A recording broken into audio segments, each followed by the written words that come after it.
All right, everyone. Welcome in to MarkRogersTV, the voice of college football. This is a live stream for a Friday night at 9 o'clock Eastern time. Welcome in. I appreciate the support. Appreciate the conversation. As always, I'll be checking the live chat, of course. But first and foremost, I set this up to address viewer comments to my videos. I need to do this much more. We've received over 17,000 comments to the channel just this year, since January 1st, 17,000 plus comments to the channel, and I'm going to address these more and more in this format and fashion directly. So again, jump in the live chat. Keep in mind, this is a super chat as well. Also, of course, you can support the channel in so many ways. You can just hit the like button. As George and others, I don't want to discount others who have encouraged people to hit the like button. Timberwolf, I noticed that you on a regular basis encourage the other participants in the live chat to hit the like button. You would have to be a YouTube mega expert to be able to explain what that does, but we just know it churns up the algorithms and it means something. So if you do nothing else, at least hit the like button, even if you don't like what I'm saying, even if you don't agree with me. You are watching, and I believe that many of you enjoy the content as we deliver the best in discussion, debate, and analysis for you, the smart fan, and only the smart fan. We do not lower ourselves to the lowest common denominator, but if you do, in fact, know some college football fans out there who are less than educated, we'll be kind. We'll just say less than educated college football fans. Bring them on. We invite and we welcome all, and we'll coach them up. We'll educate them. So just keep in mind that you can do that. Hit the like button. Also, of course, leave your comments. And this is what this live stream in particular is all about tonight, is about the viewer comments, about your comments. Viewer comments, fan comments, our team, our community, whatever we want to call it. I hate to go with fan or viewer comments. It seems a bit dry, a bit stale, a bit sterile. But we're a team here. We're a community, the voice of college football. All right. You can contribute as well, in addition to the likes, in addition to the comments, by sharing the videos. You've got a social media presence. You've got a social media presence. Let me try that again. A social media presence that I don't have.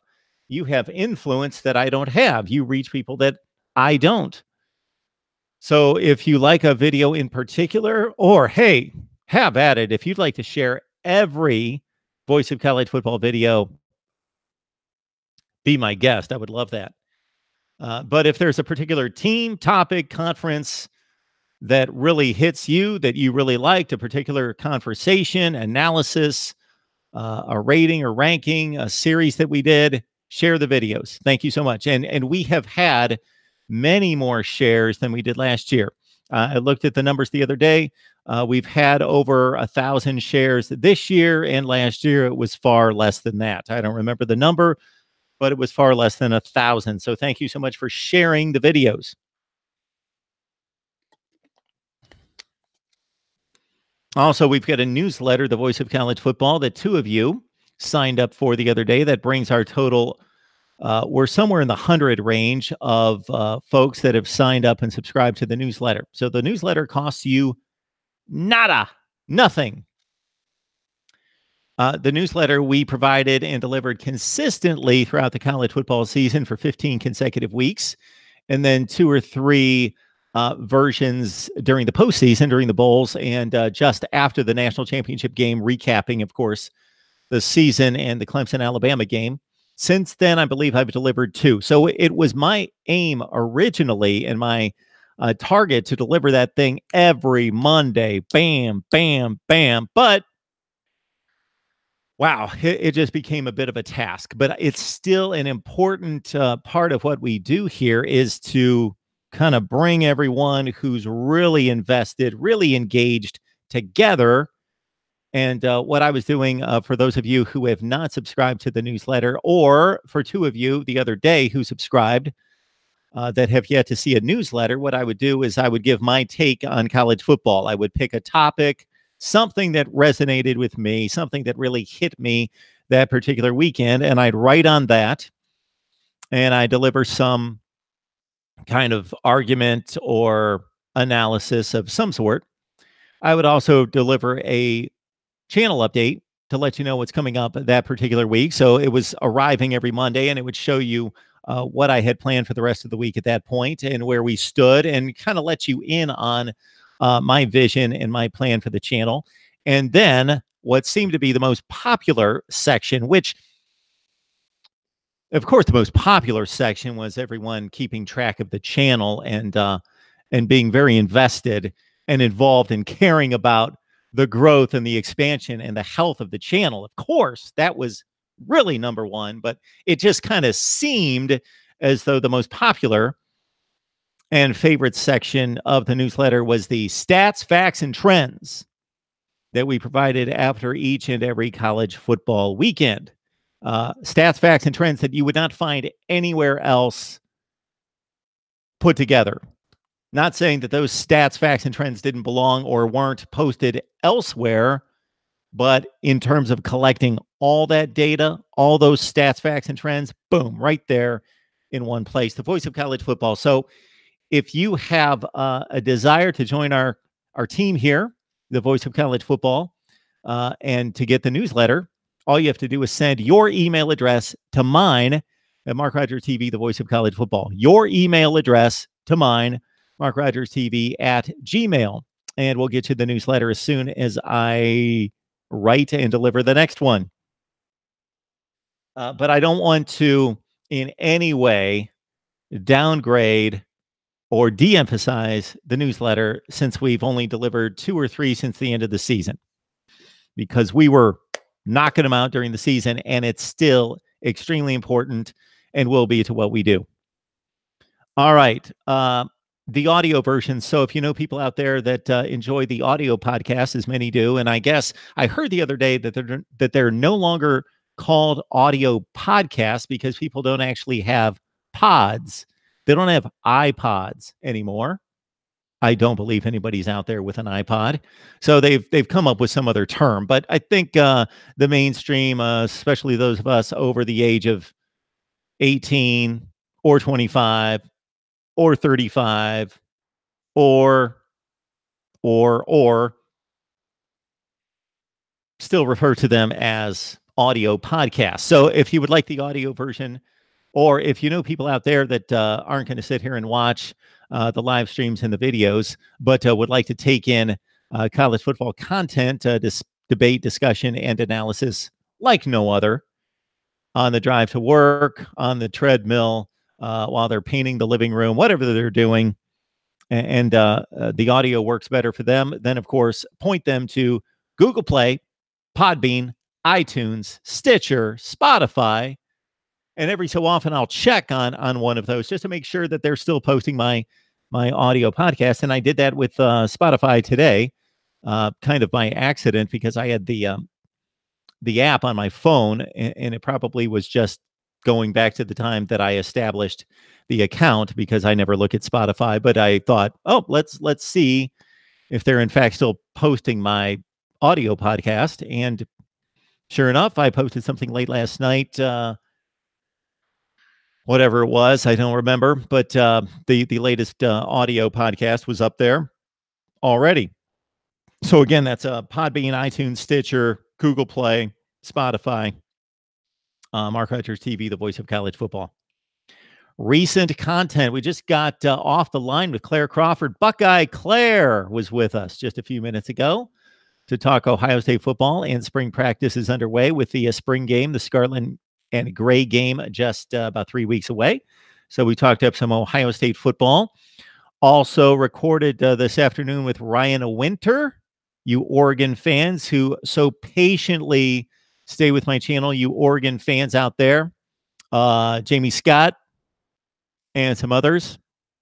We will have some Oregon videos coming out very, very soon with Ryan Winter from Sports Chat 503.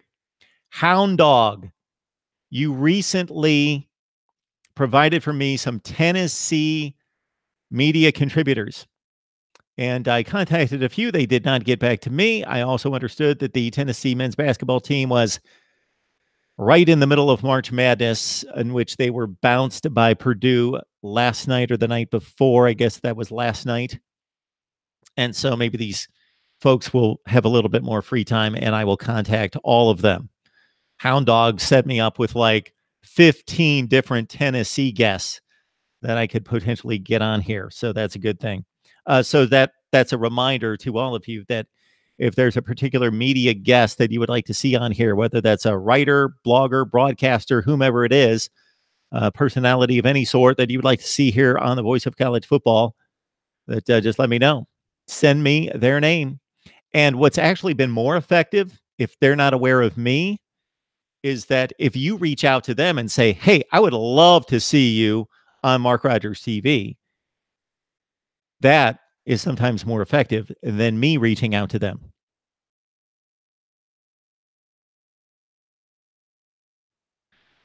All right. Also, enjoyed the conversation yesterday with Rick Saratella, NFL draft expert from the NFL Draft Bible. I've released a couple of those videos. There are more to come on the NFL draft. We are going to go through every position. And that reminds me, I am going to publicize this like probably nothing before this. Nothing that I've ever publicized, because Rick is just inundated, especially this time of year with the NFL draft just a couple weeks away on April 25th. He is just slammed, but he has so graciously agreed to come on here at 7 o'clock Eastern time, Wednesday night at 7 o'clock Eastern time. Rick Saratella from the NFL Draft Bible, live with a live chat room, of course. And we will take your questions and comments and direct them right at Rick, NFL draft expert, NFL Draft Bible, Rick Saratella, Wednesday night at 7 o'clock Eastern time. I will take calls in just a second, 860-325-3687. And also keep in mind that it is the Super Chat. I have selected some cameras, some lighting, some microphones as well. I'm going to have one more little get together with my tech guy, Mr. Marty McPadden, just the best in the business, to sit down with him one more time and make sure, hey, this is what I'm supposed to get. And look at these 18 different kind of mics. You said to get this one, but now I've had other people suggest this, and that. So we're going to sit down one more time, and then we will make our order. Keep in mind, I've had a few people take me to task for going on Patreon, for example, or the Super Chat or whatever. Keep in mind that when you call in, until I come up with a better system, it does cost 4 cents a minute. And so believe me, after I take all these phone calls and do that multiple times a week over the course of a month, but it's certainly well worth it. We've got the helmet display back here, which features 16 helmets from the Power 5. It would be 15 plus Kent State. And of course, we've got a vote going on from now, and it started back on March 15th, and it's running through April 15th, of which you can vote for the helmet that you would like to see. There will be 2 added. I'm going to add 2, but let us know what helmet that you would like to see. And leave that not in the live chat or not in other places like the community section on the front page, as 32 people did, but leave those helmet votes in the comment section of any of the videos. All right. And one other thing, one more housekeeping item would be Amazon.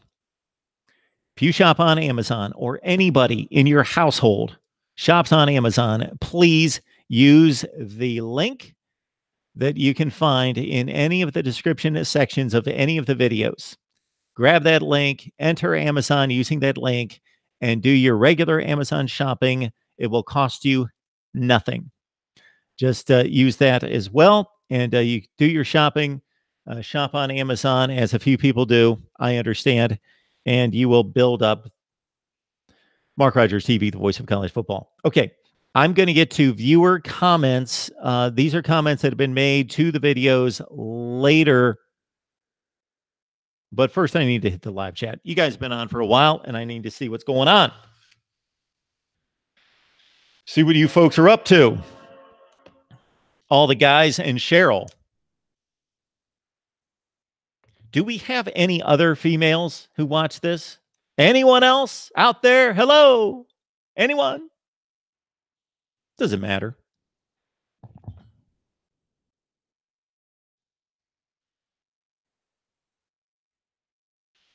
All right, it's going to take a while for the computer to fire up. I hope everyone's doing well.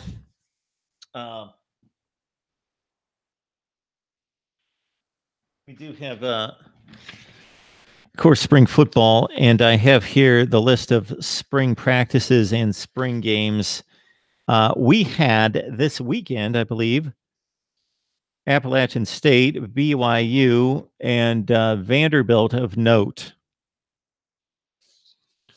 Who wants to hear a Vandy spring game recap? Woohoo! Who wants to hear that? We do have a Vandy contributor. I'm guessing that'll get it in the range of 27 views. We could do it, though. All right.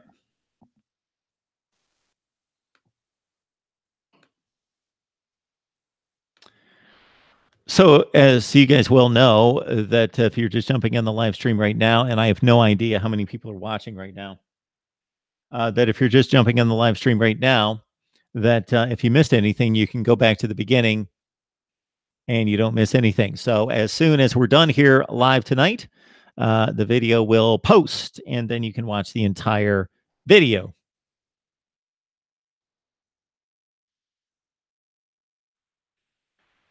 Not many folks on tonight. Man, you guys, I'm sensing some folks out there have a life. Really? Okay. Here we go. JT Sounds. What's up, Mark? Good to see you. Q Irvin. What's up, Mark? Go Canes. Coconut Cane. Good evening, Mr. Voice of College Football. Coconut, I appreciate the respect there on the Mr. Voice of College Football.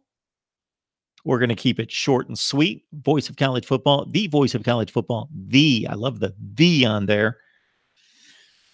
Q Irvin, Mark, who are your 4 playoff teams? All right, here, Q Irvin. You people love this, don't you? And I got to admit, it's clickbait, and I jump on it. If I see somebody's got a playoff prediction already, or whatever the ranking is, I go right to it as well, even though my official predictions will come out the week before the season starts. So this is spitballing. Here we go.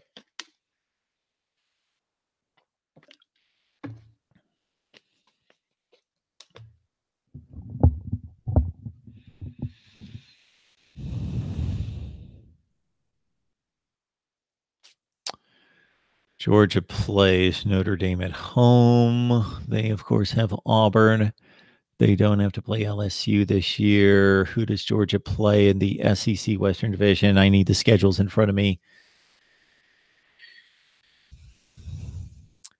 I believe the 4 best teams in the country are Clemson, Alabama, Georgia, and Ohio State. I don't know if those are going to be the teams in the playoff, because the loser of the SEC championship game is going to have to be almost perfect, and probably perfect going into the game. And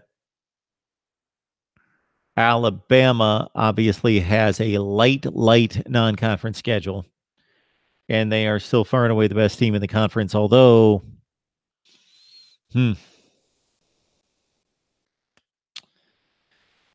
this is pretty standard, pretty generic, but it also requires a team to have to be perfect throughout the regular season. Alabama, Georgia, Clemson, Ohio State. That's right now. Which brings me to requested videos. So if you have a video request, certainly let me know what that is. Especially dealing with a national topic. So if you have a video request that you would like to hear me break down the Kansas linebacking unit, I probably have to pass on that for as much as I would like to do it, because I would have to personally research it for 40 or 45 minutes to an hour to give you some kind of credible insight, and then nobody would watch it. So if you have a request for a national topic in particular, not that you can't request team specific topics, but for a national perspective on something, like just a few weeks ago, we delivered our top 10 non-conference games for 2019 and our 10 under the radar non-conference games for 2019. So I'm thinking maybe we need to deliver on those teams outside the box. Who's in the box? Well, Georgia's in the box, Alabama, Clemson, Ohio State in the box, Oklahoma in the box, Texas to a certain degree. Not that most people are going to predict them to get to the playoff, but they're definitely considered a contender to start the season. Washington to a certain extent in the box.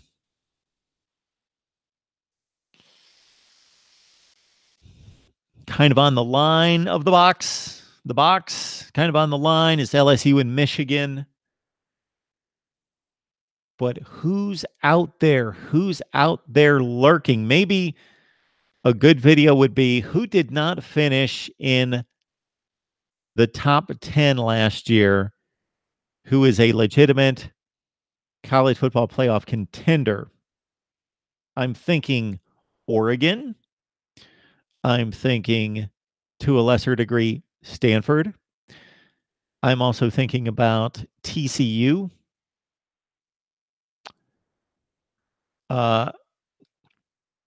Texas A&M, Florida.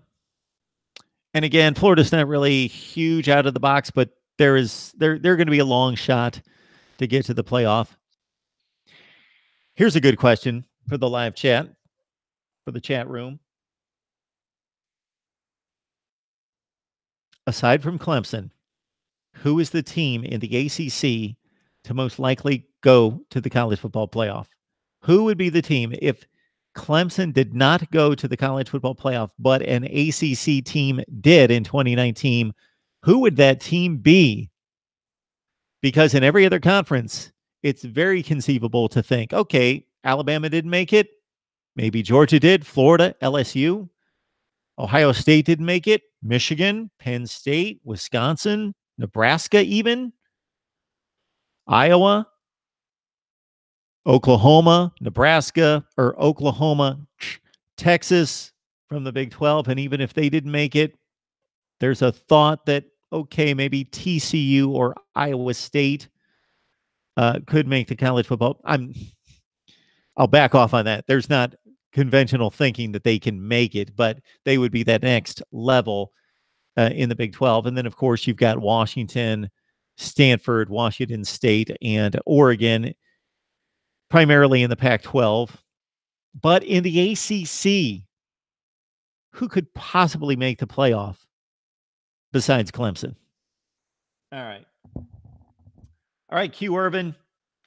It's a simple question. It took me 20 minutes to get through it, but it was a simple question. And keep in mind, everyone, that we've got the super chat on. MCD Sports 4. Easy Rider, move the Ohio State helmet to the top row. Okay? How about this?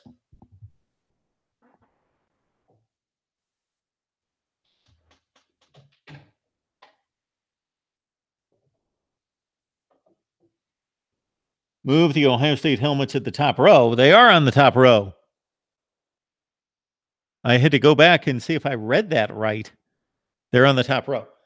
We're going to include Ole Miss and Kent State on the top row. How's that? Maybe I should go with the 3 worst teams from last season It's close between Florida State and USC and Tennessee.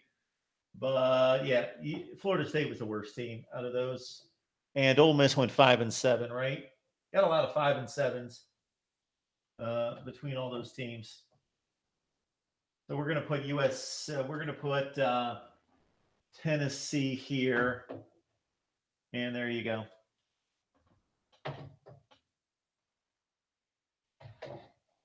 Okay, there you go. It's your top row. Kent State, Florida State, Ole Miss. It's our new top row. Easy Rider, good to see you. Coconut Cane, what will it take Bill Snyder's successor to replicate Snyder's relative success? What will it take?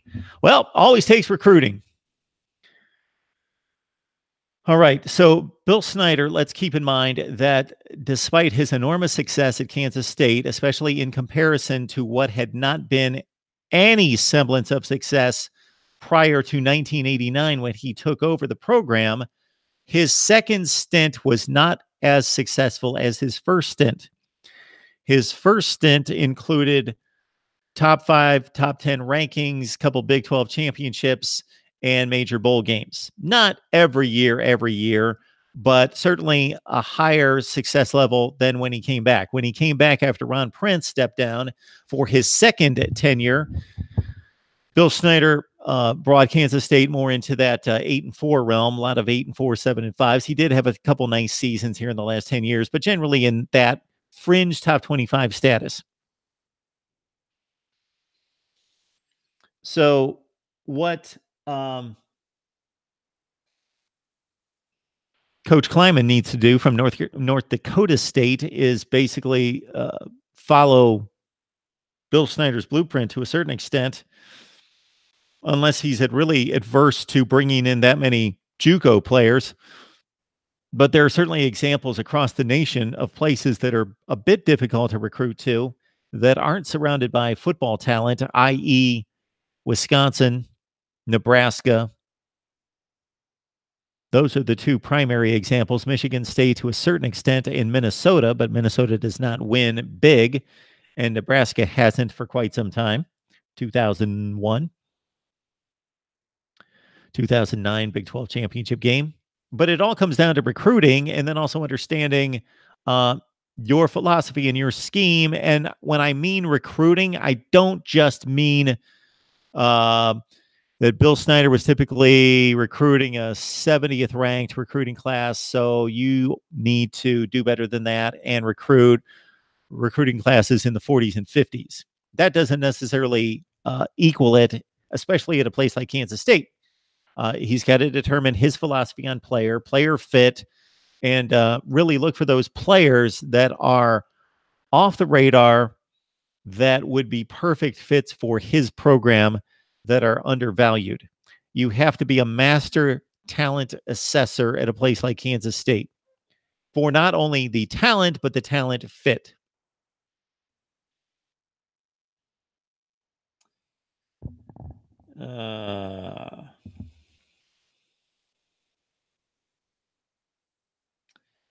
All right, Coconut Cane. Again, no helmet votes in the live chat. North Dakota State helmet, though. Let us know that you would like to see North Dakota State Coconut Cane in the comment section of any of the videos. West End 04. Mark, you should get the black Miami helmet. All right, here's the deal. I am not getting any duplicate helmets until we have all 130 teams up there. And I'm going to have to raise it to the ceiling. West End 04. Regardless, it's good to see you. Eddie Energy. You guys know what's coming. Welcome to MarkRogersTV, the voice of college football. Eddie Energy. This is the first time I've seen your handle on the live chat. Welcome. I love it seeing new participants, new contributors here. Hope you're having a great night. You're obviously a big Miami fan. Would love to know how long you've been watching.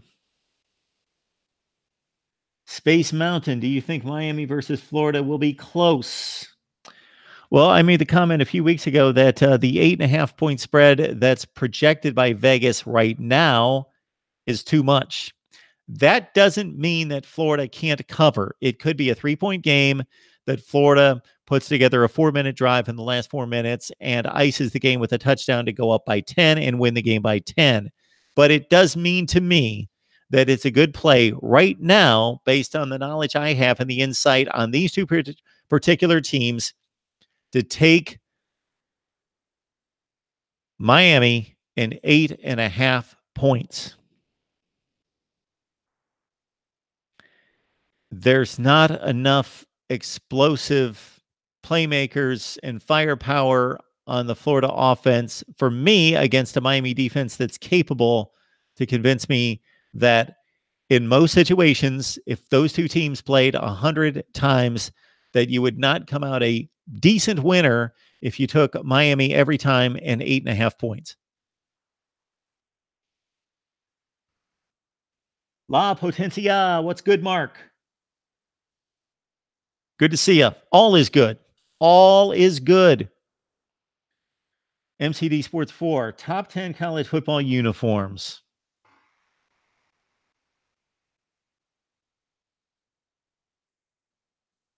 Okay. Who out there would watch my take on the top 10 college football uniforms? Maybe.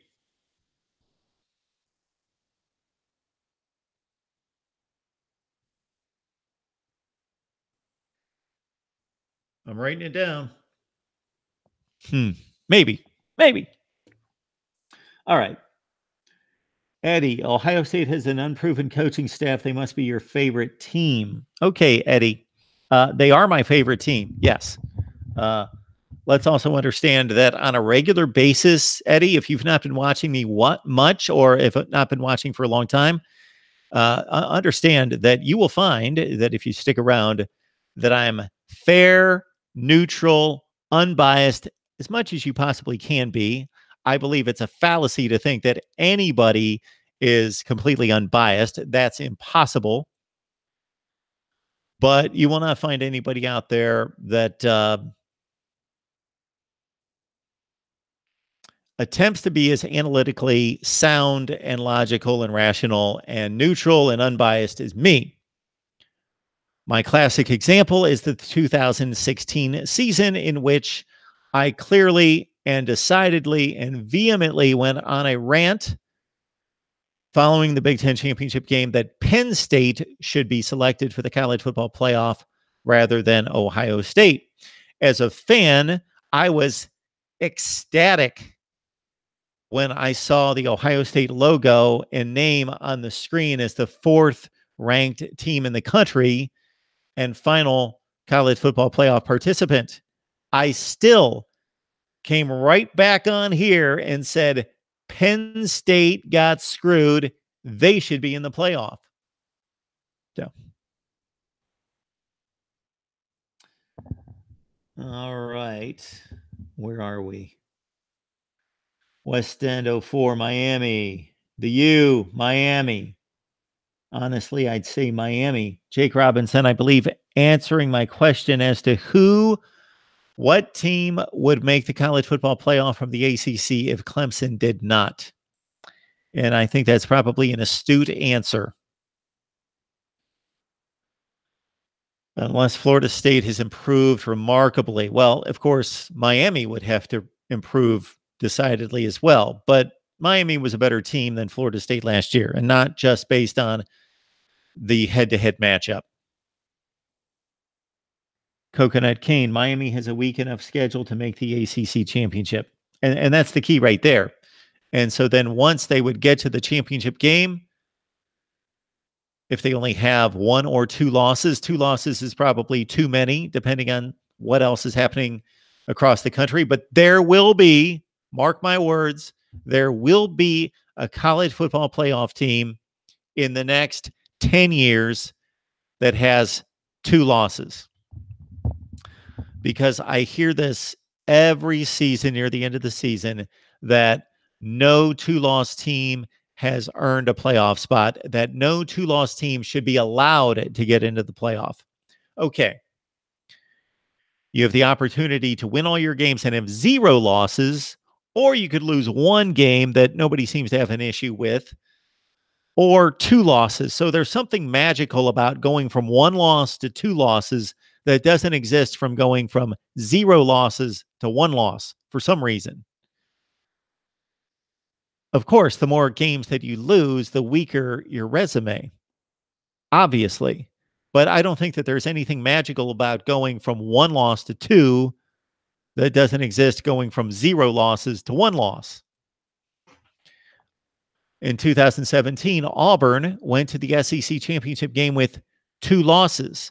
Had they won the game over Georgia, they would have played in the playoff with 2 losses. That doesn't make it right, because I certainly state facts all the time that I say that's the way things are, that's the way it is, that's not the way it should be. In that particular year, 2017, let's see. An Auburn win in the SEC championship game would have knocked out Georgia. So we still would have most likely, instead of having the Alabama-Ohio State debate in 2017, we would have had an Alabama-Auburn-Ohio State debate. SEC champion with 2 losses, non-SEC champion with 1 loss, Big Ten champion with 2 losses.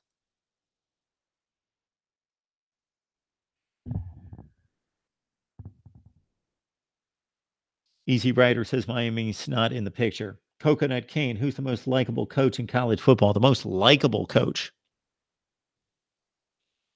Well, I think before he moved on to Oregon State as an assistant, maybe Mike Riley. I have a buddy who's a Nebraska fan, and he used to call Mike Riley Smiley.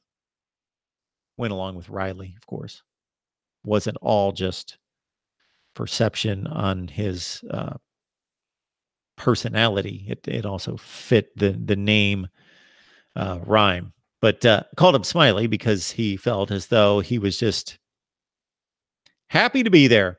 Just happy to be Nebraska's coach. Didn't understand the tradition, the bar, the expectations that were placed on him in the program, and just happy to win a few games, maybe lose a few.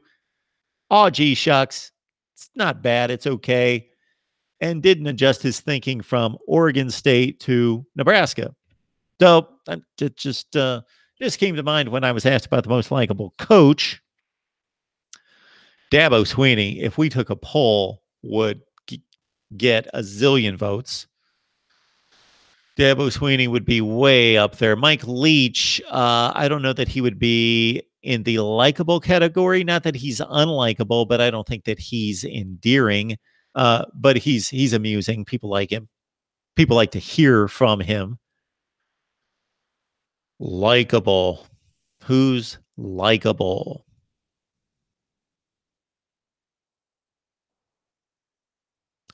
Scott Frost. It's likable, right?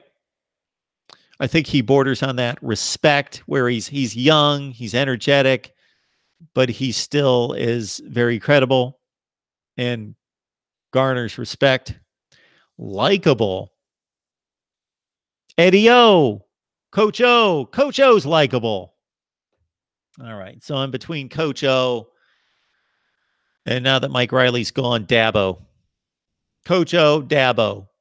Dabo, Coach O. Those are my likable coaches. All right. David Green Shield. Mark, what type of coverage do you have planned for the spring games? My plan is to watch a spring game and then talk about it. That's pretty much my plan, to get to as many as possible. So if the game's on TV, I will most likely watch it, whether I watch it live or watch it on my DVR, and then I'll give you my thoughts. Not just on the spring game, but project kind of what happened during the entirety of spring practice and what that means toward August and August camp. But thanks for asking. So I'm not going to specify exactly what teams I'm going to cover. I would guess that I did about 10 spring game recaps last year. I know I did Miami, Ohio State, Michigan,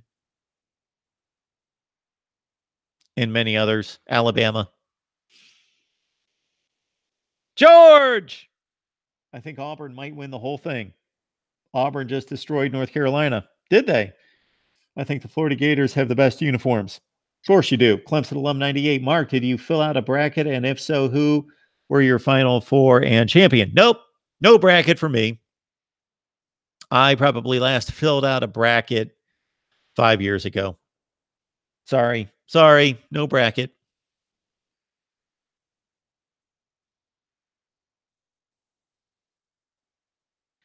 Dan Mullen. George, how could I forget you? Dan Mullen's pretty likable.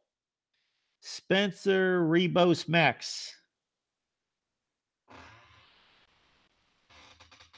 Welcome to Mark Rogers TV, the voice of college football. Spencer Rebos Max, welcome. Love seeing your handle there in the live chat. This is the first time I've seen it. You're obviously a Buckeyes fan if you believe that they have the best uniforms. Disclaimer, they could still have the best uniforms and be voted that way by non-fans because it is a sharp uniform. The silver helmets, the scarlet and gray definitely works. MCD Sports 4, without making an official top 10 uniforms list. I also love UCLA's uniforms. Love UCLA's uniforms. Auburn's got a good uniform. LSU, good uniform.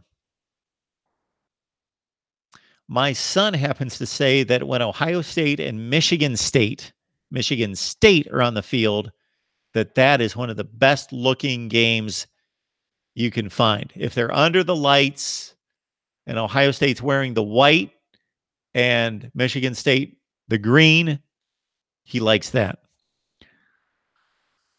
UCLA, LSU, Auburn.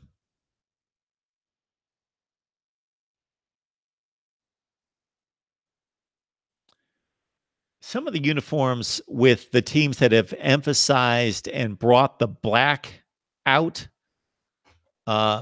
has really changed the uni game competition. Meaning, Northwestern has traditionally had ugly uniforms. I'm not opposed to purple because I like the Minnesota Vikings uniforms, but Northwestern just not there. But now that they've incorporated, along with other teams, kind of the chrome helmet, sometimes the shiny helmet, and then they incorporate the black with the purple, and they go all dark.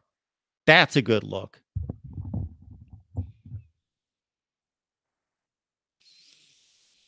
Anybody in the ACC have a good uniform?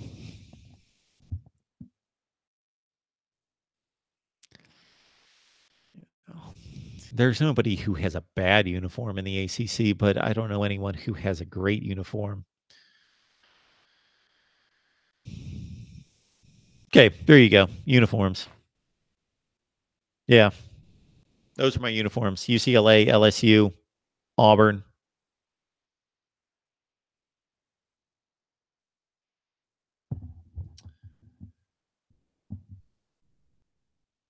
Please stop with the Ohio State uniform stuff.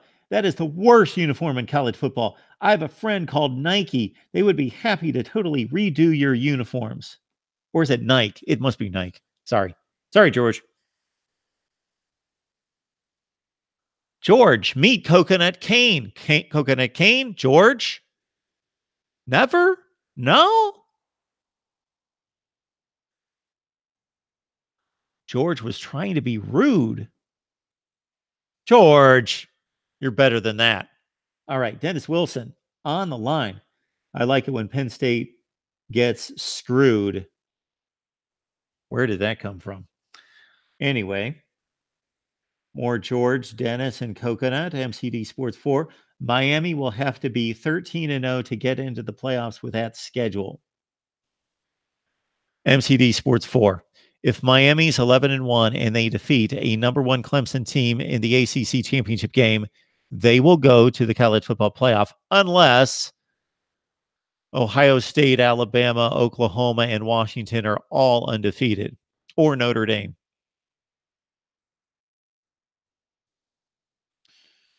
Dennis and George going back and forth. George, Florida 48, Miami 13. George, lock in on a score now. Eddie, enter G. George, it's past your bedtime. Man, hit the sack and don't wake up till August 24th to witness the spanking y'all gonna get in Orlando.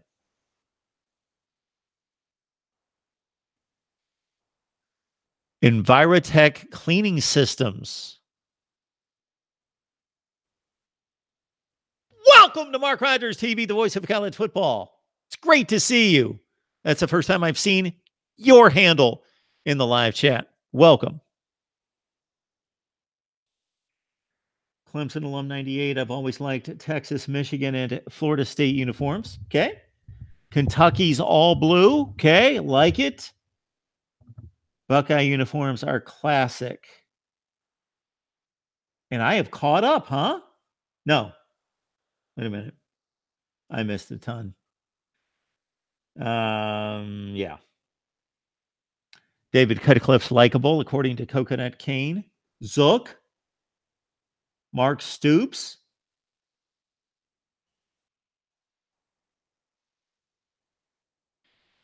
Coconut Cane with the Oregon Ducks uniforms. Which ones, though? They've got 317. And how could I forget Mac Brown? Of course. Good old Mac Brown. He's like your uncle.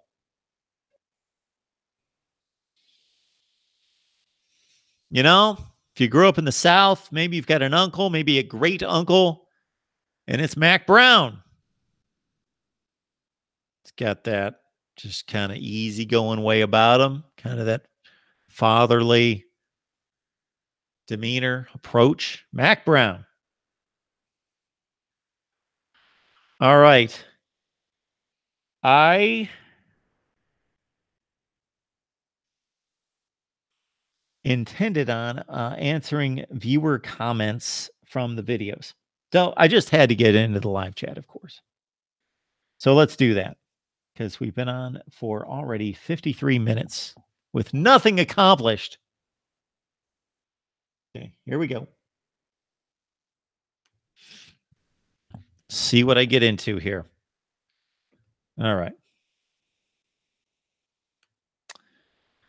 Before I do that, I'm looking at recently released a video. So just in case you missed some of these,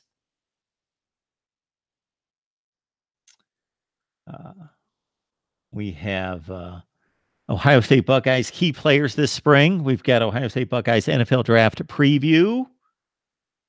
We got the Clemson Tigers NFL draft preview, Miami Hurricanes quarterback battle, TCU Horned Frogs NFL draft preview. We've got our Wednesday night call-in show. Got Clemson Tigers talk with Bobby Durkins. Ohio State Buckeyes injuries and Tate Martell projection. J.K. Dobbins feature. Is Justin Fields special? Ohio State's new and improved defense improved, question mark. A lot of NFL draft with Rick Saratella from the NFL Draft Bible talking the Arizona Cardinals shopping Josh Rosen and Kyler Murray's ascension to the probable number one spot in the NFL draft.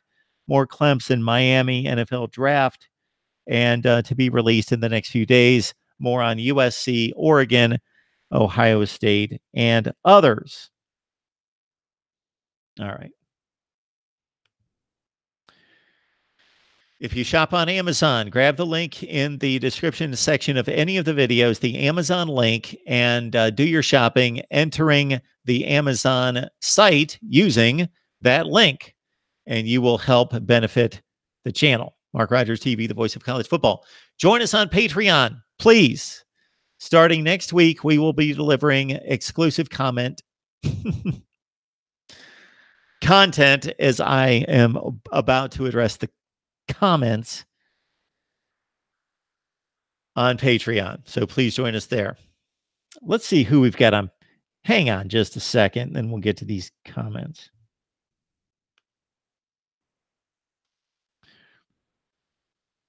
I would like to pay a little homage to and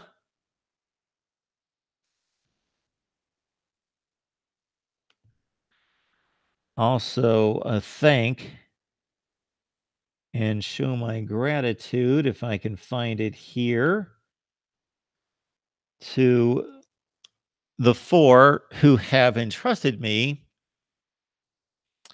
without delivering anything on Patreon. I have delivered nothing on Patreon except for some expertly and very, very, very eloquent notes, a few comment sections that are just certainly worth it.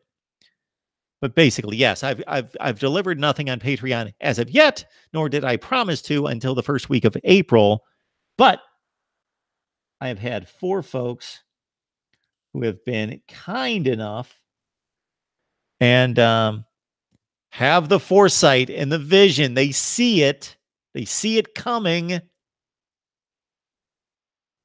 So I would like to thank. If I can find them on here. If I can find them on here. Maybe I can't. Maybe I can't. How do I do that?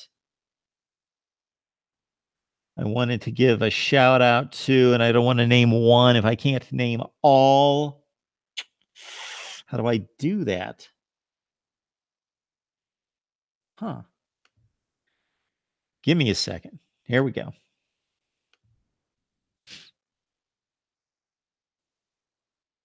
Oh, are you serious? Verify this device? What? Oh, my word. I have no idea. I am losing viewers by the second. Oh, thing's killing me. I don't know. Anyway, join us on Patreon. Here we go. Let's get through the comments. Pigskin Pete. DeAndre's a good guy. Okay. Noah, do more draft coverage. Noah, man, we're trying. Miami, Ohio State, TCU, Clemson, USC. Then, on top of that, quarterbacks, wide receivers. And we're going to do all the positions. And Noah, if you're out there, Noah, anywhere? Wednesday night, 7 o'clock Eastern Time. Rick Saratella, NFL Draft Bible, is going to be here live. Scully Days, good show. Go Tigers. All right. Scully Days, if you're out there anywhere, welcome to Mark Rogers TV, the voice of college football. This is the first time I've seen your handle here at the voice of college football. Please like, comment, share, and subscribe. We are sitting at 9,172 subscribers. If you know people out there that love college football, you know people out there that like college football,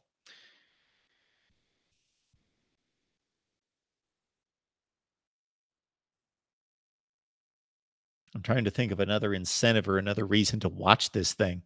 I guess that would be it. We talk about college football. Then please encourage them to join us. Hound Dog just became a patron. A Patreon, I believe, a patron. Peanut 3844 Abel. Clemson is about to be they're going to be in a ton of trouble. Don't want to say the word. The performance enhancer stuff is still being investigated after Dabo stupidly admitted they gave it to them. Now there's allegations of pay to play, vacate their wins, and out them on probation. Between us, or by the way, this guy is a backwoods hillbilly. Oh, okay. Oh, this gives me a perfect opportunity to communicate something that, of course, you're free and able to do whatever you'd like. But I don't have an issue with you criticizing me, calling me names. The only thing that frustrates me actually is when people misinterpret what I say, misunderstand what I say, put words in my mouth, or uh, respond with things that I did not say that they think I said to try to prove their point. So, inaccuracy, illogic, that frustrates me. Everything else, I could care less. People call me names, that's fine. Please, please direct your criticism. Please direct uh, your venom, your hatred, your resentfulness toward me. Please don't pick on my guests. Please think about it. They are merely accepting my invitation to come on the show and talk college football. And if you don't like that particular guest, don't watch the video. I hate to see my guests get criticized because I invited them on here and I know most of them, if not all of them, understand the deal that you're going to get criticized as soon as you get online. But I still don't like it. All right. Enough of that. Roy Bay. Roy Bay. Roy Bay. I've not seen Roy Bay. Welcome to Mark Rogers TV, the voice of college football, Roy Bay. Glad to have you. Great to have you. Roy is telling us here that Syracuse is on the rise. We got all the love we need. ACC takeover. Syracuse is on the rise. Okay, I'm going to have to see this for at least 2 consecutive years. 10-3. 10-3 at Syracuse. And I would like to now see Syracuse play a better non-conference schedule. I don't know off the top of my head who they have planned for the next several seasons. I know that they've got Maryland this year. George, I love you, George. George, you're here for me. My phone, George says, shows 42 views and 6 likes. Let's help Mark out, people. George, appreciate it. And if I'm getting phone calls, I wouldn't know it, but I don't think I have. I think I got a few early. So anyway, let's see here.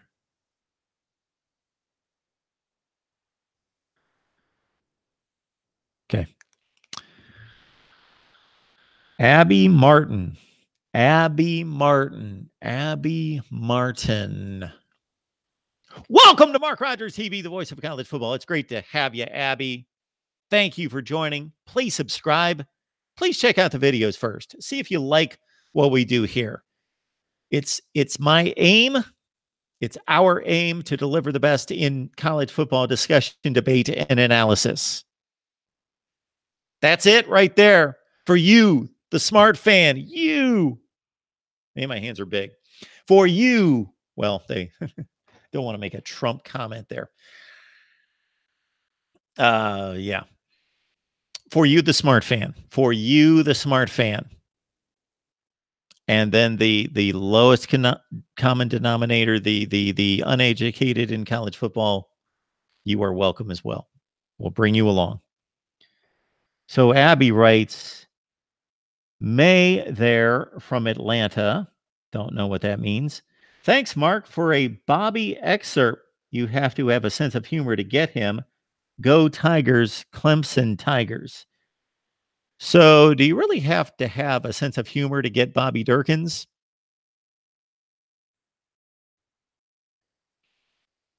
Loved having Bobby on this week. It's great. We have one more segment to release. I've released 2, one more to go from Bobby. Oh, yeah. An old standby here. NCIS Fanatic 21. Justin Fields is going to be the next Deshaun Watson. Has there been a better quarterback in college football the past 20 years than Deshaun Watson? Who is the best quarterback in college football since the year 2000? Without research, investigation, thinking about it, I say Deshaun Watson. Hands down, best quarterback in college football, accomplished the most, played the most, in the clutch. Deshaun Watson, number one quarterback in college football since the year 2000, and maybe well before that.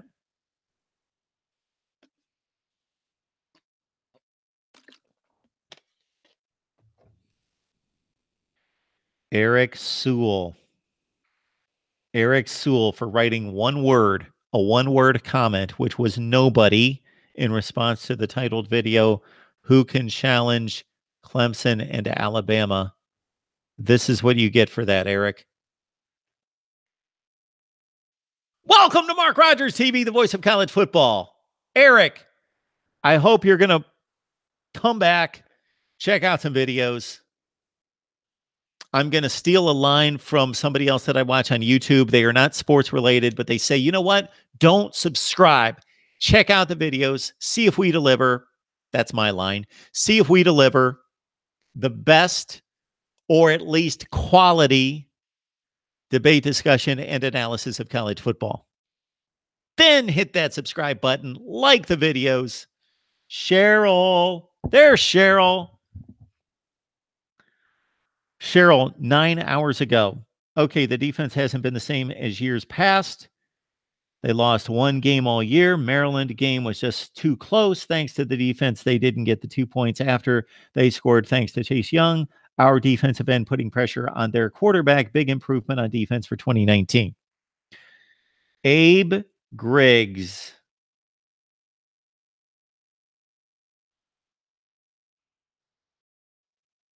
Welcome to Mark Rogers TV, the voice of college football. Abe, it's great to have you. I believe, based on your comment, that you're most likely an Ohio State fan.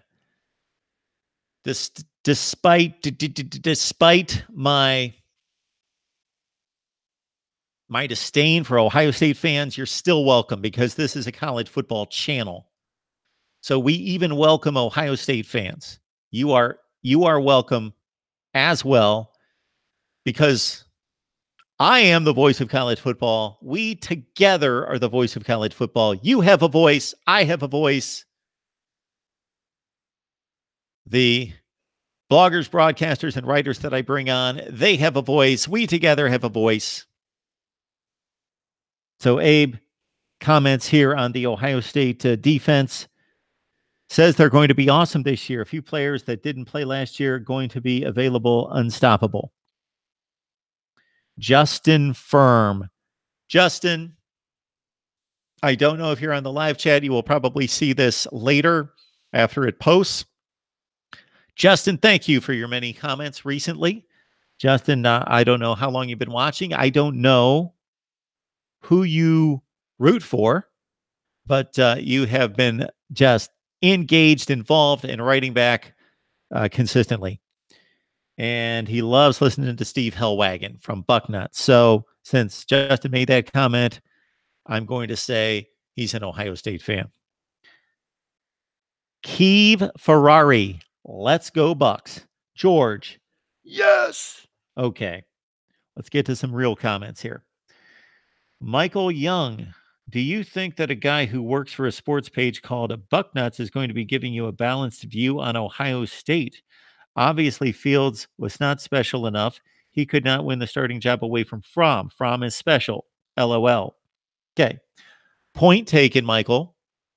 But see, this is generally the way media outlets or hosts of shows like mine approach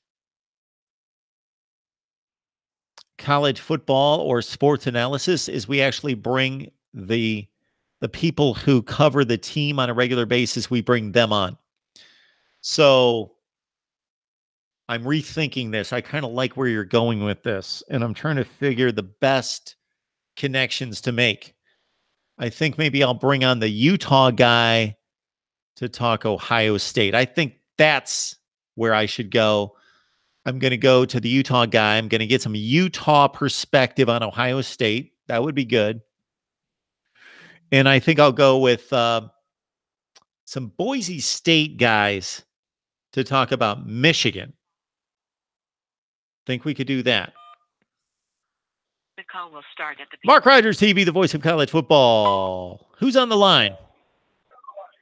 What's up, Mark? Oh, DeAndre, how are you? I'm doing great, man. I just sit out, I'm always working. So, I got a brand new car for my birthday, so I'm out here trying to pay for it. Brand new car? Yes, sir. So did you buy that for yourself? Obviously, you've got to pay for it. But did the wife, the significant other, anybody in the family surprise you? No, I bought it myself. I had a car, the transmission went out on it, and I was gonna pay $3,000 to get a fix, and I said, why not get something new? Because that car was 12 years old. So I said, let me go ahead and get something new, man. So, but I'm happy. Okay. Okay. But college football, that's our favorite subject, man. I saw, I don't think you did an SG1 one on who's better, the Pac-10 or the ACC. But I just found it interesting, like how everybody's from that pounce on the ACC. I know you did yours on the SEC, how much better that the SEC is better than the ACC. It is really no question. It is. And they got two good teams in Alabama and Georgia, where the ACC had one in Clemson. But I look at the middle of the pack teams, and I'm just saying because the lack of offense, good quarterback play, I think some of the teams like Kentucky had a heck of a defense this year. But I would wonder, let me think of a team in the ACC. Like LSU. Not LSU, but Syracuse. I would wonder if they could give Kentucky a run for their money. And I wasn't impressed with Florida either. I mean, I just think some of these offenses in the SEC, their defenses got a lot of talent, but I think their defenses get a lot more credit because their quarterback play is so terrible. I know you say you might go through and look at the great quarterbacks, but that's how I feel about it. That's what I see. I would love to see Damon Jones at Duke at let's say he had went to LSU or Mississippi State. I would like to see what he would have done with that talent around him. Even though I think Duke had a good defense this year. DeAndre, so keep in mind that different teams arrive at their final record in different ways. So sometimes we see a team like a Michigan who dominated their schedule until they fell apart at the end, and they finished 10-3. Kentucky finished 10-3, and who did you just say? Oh, Syracuse. Syracuse. If you lined up Syracuse against Kentucky, I guarantee that would be a competitive game because Kentucky did not blow out anyone. They just didn't play the style of football and didn't have the passing attack or dynamic offense. They controlled the ball with Benny Snell, and they played exceptional defense. So they lost to Tennessee. They only beat Vanderbilt by a touchdown, 14-7. They needed a last-minute drive to beat Missouri by 1 point, 15-14. So Kentucky would not be killing anybody in the ACC, except for, of course, they beat Louisville, and they completely annihilated Louisville. But Louisville was, of course, the worst team in the ACC by far. Yeah. The other thing I want you to keep in mind, although I've been very hard, and you've been very good about this, DeAndre, though I've been very hard on the ACC, and you've taken it, I do think that it's a valid analysis of just last year. 2016 was a remarkable year. The ACC played better than any conference in America just 2 years ago in 2016, but that I did make the comment a couple weeks ago during a live stream when we were debating conferences, and you might have been a phone caller at some point during the night. I did make the comment that I was asked in the live chat, what conference would be the most likely to challenge the SEC. And even though I think right this second that the top of the Big Ten, the top 4 or 5 teams would be most prepared right this second, that long term, that the ACC by far, I believe, is the most equipped based on where the schools are located to compete with the SEC.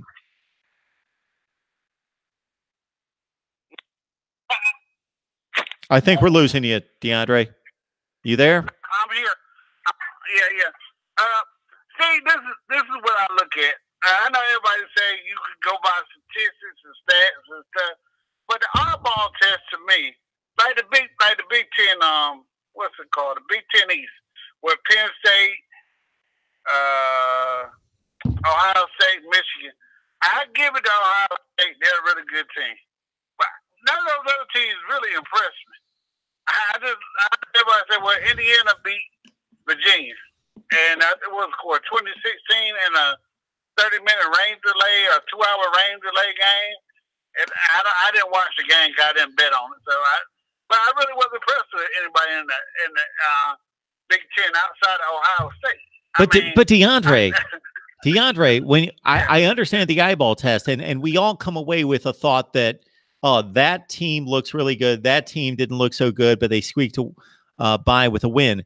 But what are we supposed to think when Minnesota and Georgia Tech take the field in a bowl game, and Minnesota is 3-6 in the Big Ten, and Georgia Tech went 5-3 in the ACC, and Minnesota waxed them?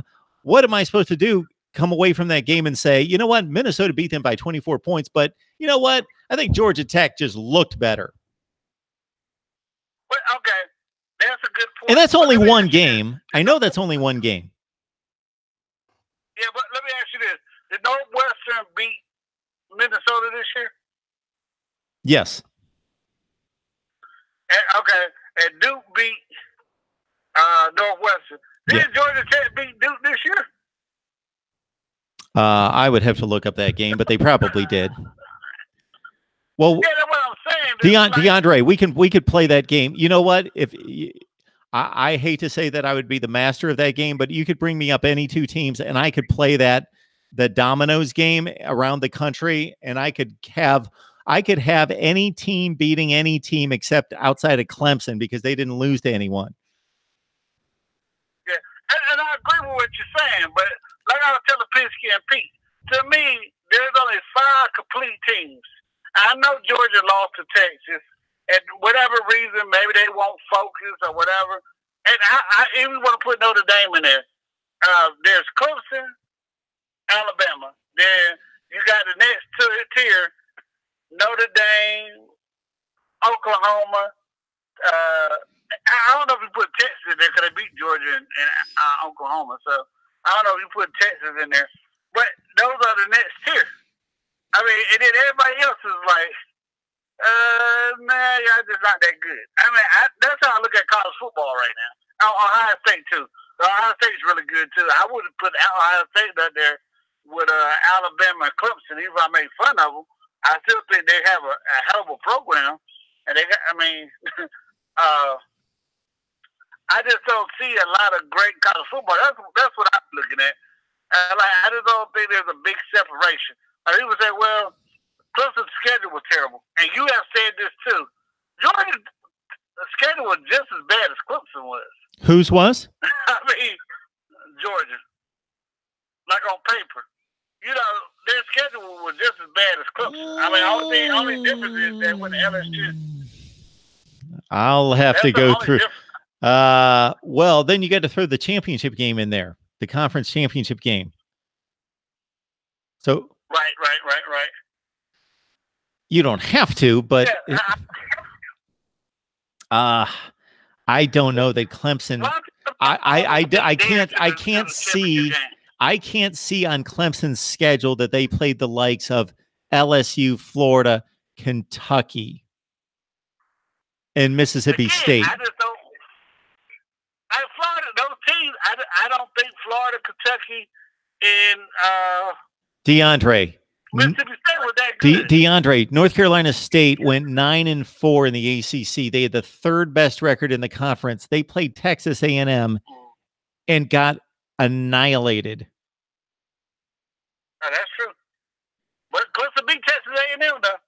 Well, yes, your best team beat the sixth best team in the SEC.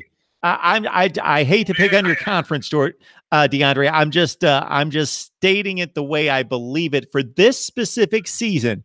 I'm not saying I think your big problem in the ACC is that you really, Boston College, Wake Forest, Pitt, those schools can only be so good. And it helps the conference if they go out and Wake Forest beats Memphis and Temple in bowl games like they have the last couple of years. That's fine. That looks good. That's fine.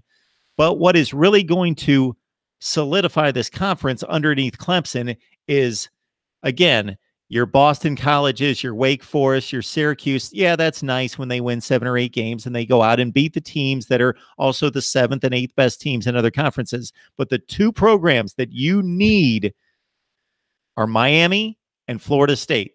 If you get those two back, then it's a whole different deal. If they're back to being 10-2 good, then the ACC is going to be back.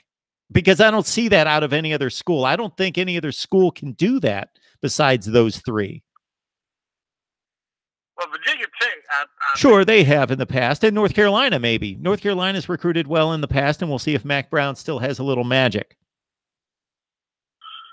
Well, and I was talking, the last conversation we had when we were talking to Bobby Dorkins, and I think UVA I don't know why UVA has such trouble too, but I don't know their academic standards, but maybe because UNAV, Georgia Tech, and Duke, and Boston College, they have more academic standards than the other schools in the SEC outside of Vanderbilt. Now, I don't know, because I don't keep up with academic standards like that. I mean, maybe that's why, because I heard UVA is a hard school to get into, too. But, and those schools like Clemson and Virginia Tech, Miami, which I know is a good private school, and Florida State, they can get people in there. But I don't know, Mark. We just have to see. They don't play consistent enough across the board, like you were saying. They don't. To say who's better or when is better. I mean, Clemson. Do I think Clemson would beat Alabama by 28 points again if they played again? No, I really don't think so. I think it'd probably be a closer game if they were to play again. But that's all I think. I mean, like you say, that's what we believe is something that we can't prove. I don't think Clemson would beat Alabama by that many points. But I will tell you this. I think Clemson would crush everybody in the Pac-10. Yeah. Everybody in the Big 10, Big 12. Those schools, especially that particular team, because it was a senior-led team. And they have a hell of a quarterback. Everybody's saying, he's the best prospect since Andrew Luck. Andrew Luck redshirted his freshman year. So, I mean, that's just amazing what he has done as a freshman to other teams. Let me phrase this. Let me put this in one other approach to the argument. I'm going to do this. Let me try it this one last way and see if you see my line of thinking. What teams in the ACC have been consistent winners? And when I say consistent winners, I mean you don't have to be in the top 5 in the country, but going minimum 8-4, but more like 9-3, 10-2, 11-1, year after year after year after year for a good period of time, for 5, 6, 10 years. Basically, Clemson and Florida State, Miami a long time ago, Virginia Tech quite a long time ago, prior to like 2008, 2007. The teams that have done that in the SEC over the last 10 or 15 years, Florida, Georgia, Texas A&M, Auburn, Alabama, LSU, Tennessee before 2007. There's just more programs that have been really good in the SEC.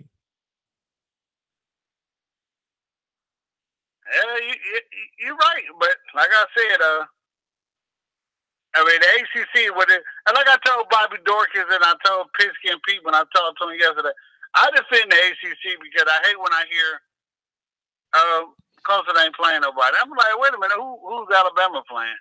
Everybody said, well, they play LSU, and I'm like, have you seen LSU's offense? It's not like this is like you know, you losing 24-0 at home, and you're not putting up no offense against a team that Clemson exposed secondary. And you can't tell me LSU doesn't have wide receiver talent. So, I mean, that's what I'll be looking at. It's like, maybe LSU's not as good. Maybe the offense is just suck.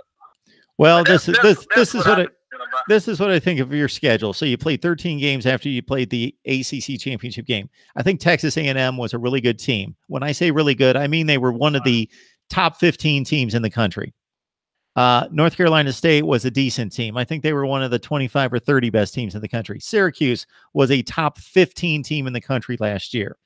And then you beat a lot of teams that were decent. Boston College, Wake Forest, that were like top 40 teams in the country. And so, no, you didn't play an overwhelming schedule, but there's a lot of teams that don't play overwhelming schedules. But then when you did play those teams, Notre Dame, Alabama, you killed them. So you justified everything right there. I know we look at the bowls a lot, but we had this conversation before. What motivation do you have to play on bowls, especially nowadays? Since who was it that started? I think it was maybe McCaffrey. Well, why should I play in a bowl game and I ain't playing for a national championship? You see those teams do that, but I mean. Man, I just can't wait for college football season to get here and see what happens, because I think we're going to have a better ACC. I think we're going to have a better Pac-10. And I don't think the SEC is going to have that big gap like people think it is anymore. This is the argument. DeAndre, this is the argument I have against people that say, why would you play hard in a bowl game? Okay, how many teams on the last day of the regular season in college football have a chance to win a conference championship? Very few. Very few. Let's say you're a star player for Syracuse last season. What makes that bowl game against West Virginia that actually many, many more people are watching than were watching your last game of the regular season against Boston College? What makes that game against Boston College, that when both teams were out of the division race, more significant than the bowl game? More people are watching the bowl game than watching Syracuse play Boston College. So why doesn't that star player sit out that game? Oh, I don't know, but you're starting to see a lot more. I heard a story where a high school kid said, well, I'm not going to play in the playoffs because I already signed a scholarship. Yeah. So why should I play and hurt myself? I mean, you're going to start seeing that, because that's where our society is, about self-preservation. And you're going to start seeing more. Well, I mean, I don't know. I mean, we just saw with Bosa. Like, why should I rush to come back and hurt myself and hurt my draft stock? Mm-hmm. And,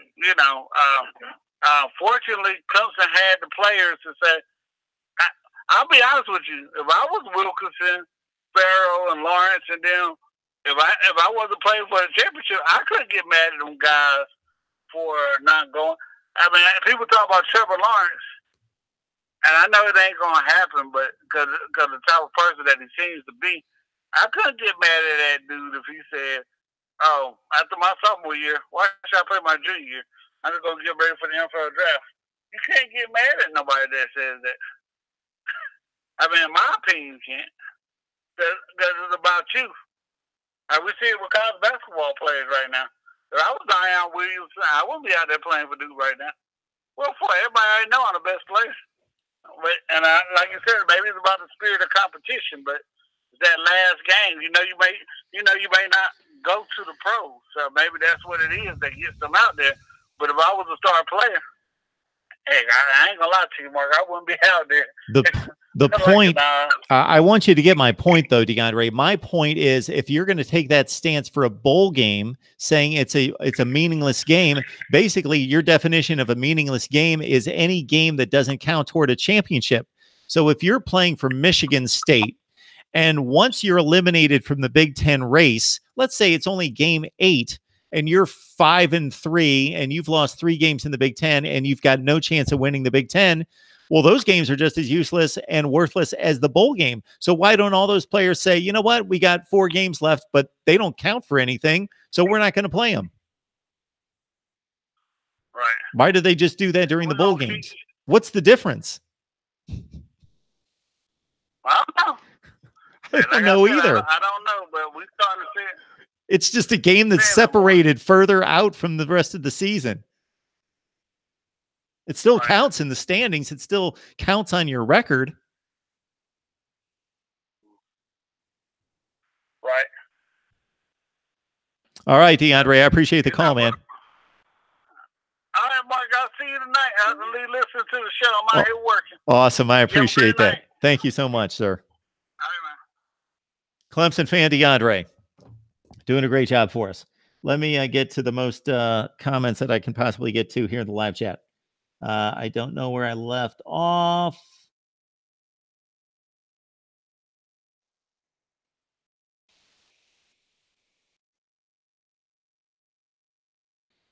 One, two, three, four. 1, 2, 3, 4. Did I get that right? 1, 2, 3, 4. 1, 2, 3, 4. 3, 2, 1.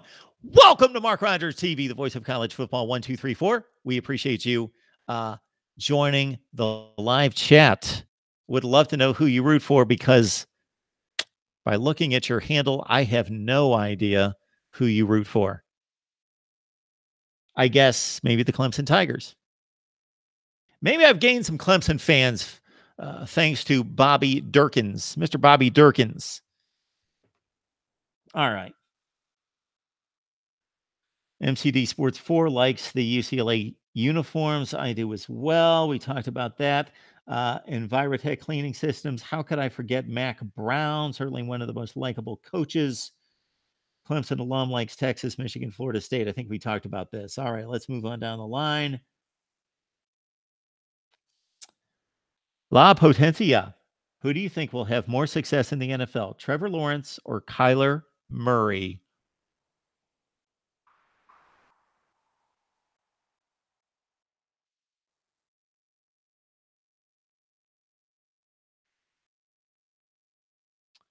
Trevor Lawrence, I believe, has decidedly more arm talent, but I use the word decidedly in place of substantially. Not substantially, but I don't think there's much question he has better arm talent. Kyler Murray has Mike Vick type elusiveness and speed. He's a generational player from that standpoint. Trevor Lawrence has the body frame, and he should fill out a little bit more. He was just a baby, just a freshman last year, to be prepared to withstand the rigors of the NFL physically. I will give, and of course, you're asking this just bam, out of the gate, and I like to measure my responses when I make videos, for example, ranking and rating people. Like to really be ready to go. But hey, this is the call-in show, and this is the deal. I will give, if we consider being a starter in the NFL, being a substantial starter where you started for a decent team for 5 or 6 years, to be a successful NFL career, that Trevor Lawrence has about a 80% chance of that happening, and Kyler Murray more about a 70% chance of. I believe that it's fairly close, pretty close to compare those two players. Spencer Rebos Max. I want to see Tate succeed. Greg G. Lawrence will have more success. Coconut Kane. Lawrence of the Patriots. Sean Jackson loves the channel. Sean, thank you so much. We appreciate your contribution. Please let your friends, family, and social media acquaintances know that we are here for the college football fan. Spencer Rebos Max. Lawrence is a machine. Coconut King. Lawrence will enter the transfer portal and go to Miami. Jan 716. How are you? Good to see you. I'm going to assume from that response that you've watched before and you've been on the live chat before, but I've got to admit, maybe I've missed you. So I don't want to miss out on giving you a proper welcome to the channel.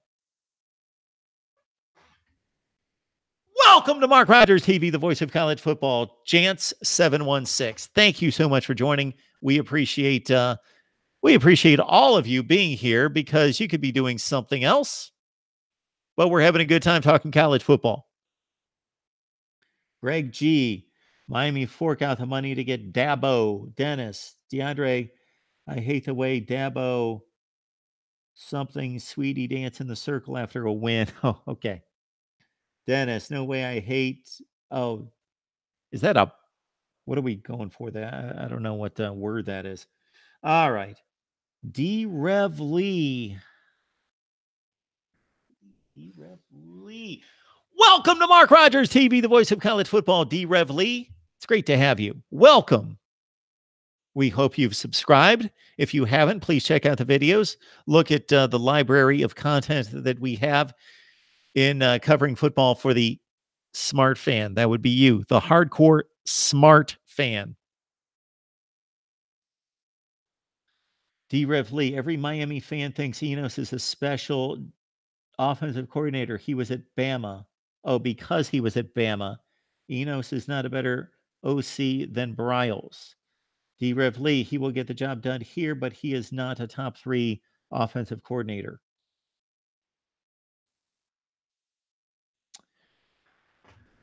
What Notre Dame, I was looking at a Notre Dame comment. What Florida State showed us last year to me is still, and I still rail on them. I still rail on Willie Taggart. I still bring it up. I still drive it home. I still beat it into the ground, and I should stop every time I've got James Coleman on the line that I just cannot fathom how bad they were last year. How bad they were. It's one thing when you see Michigan State not play up to its standards and go 7-6, but they didn't embarrass themselves. They still went out there and competed every game. They still were in the games, and they weren't that talented. Oklahoma State had a down year, but they beat a lot of good teams, and they finished 7-6. Even a UCLA team, we knew that they were going to have issues. They went out there at least later in the season and finally got their act together to a certain extent and competed. Florida State, with all that talent, was awful. Awful.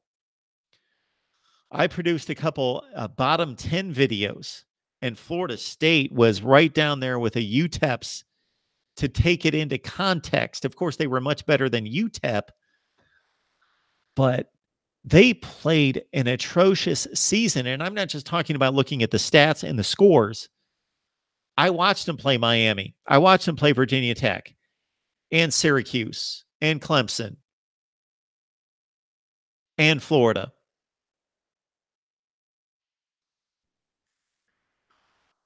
They would have lost to Louisville had Louisville just did the smart thing, run the ball, and ended the game. But Louisville threw an interception and gave DeAndre Francois and Florida State a chance to come back and beat them. Louisville was remarkably, historically trash.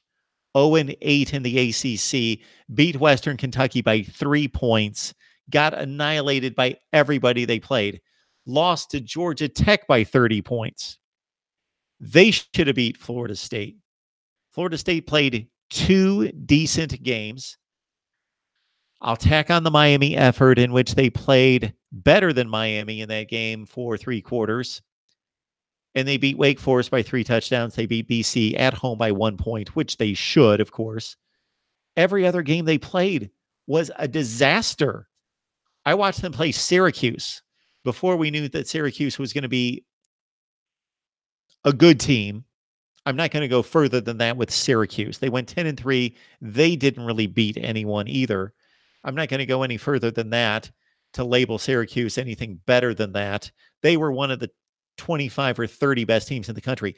I ranked them, and I thought that they earned a roughly top 15 ranking, but they really weren't one of the 15 best teams in the country.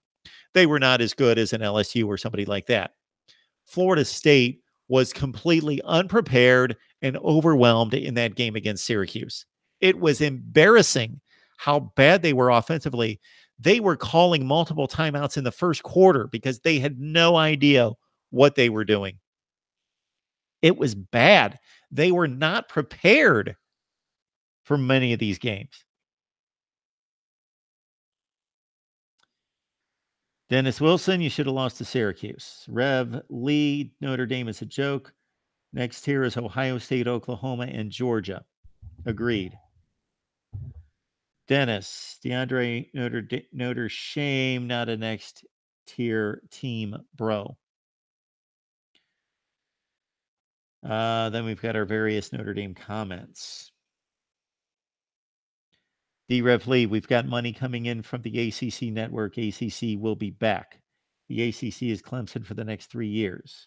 MCD Sports 4. George, this is an obvious statement right here. George, I'm glad that you summarized it for everyone. If you're not picking the Gators to win the title next year, you're crazy. Dennis, but Mark Rogers' UNC recruiting pipeline came through Miami. Own Butch. Okay. Wherever you get the players, you get the players. If your school is able to get the players and your coach is good enough to pluck them out of South Florida or Texas or Southern California and take them 1,000 miles away, then more credit to you. When Michigan was beating Ohio State 3/4 of the time in the late 80s and in through the 90s, they were doing it with star players from Ohio. Michigan was more effective at doing that. They had a more of a national brand, and for whatever reason, Ohio high school football players did not mind going north to Michigan at that point. Elvis Gerbach, Desmond Howard, Charles Woodson, and many more. So at that time, Ohio State could make the excuse, you're beating us with Ohio players. Well, keep them here.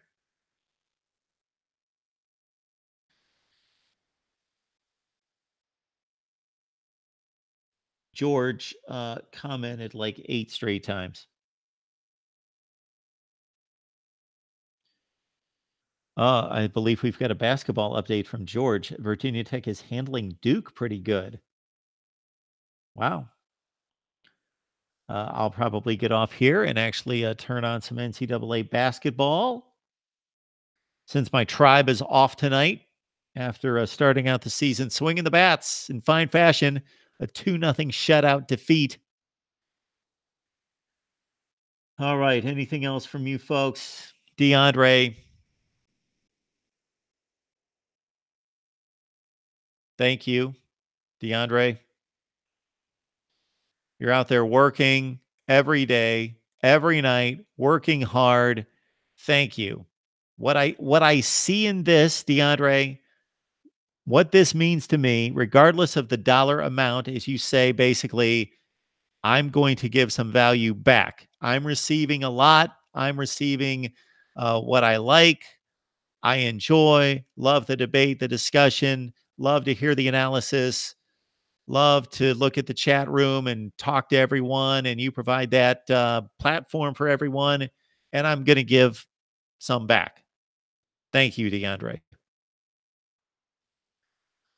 We've got Christian Bowles loves the show. And I apologize if it's Christian Bowles.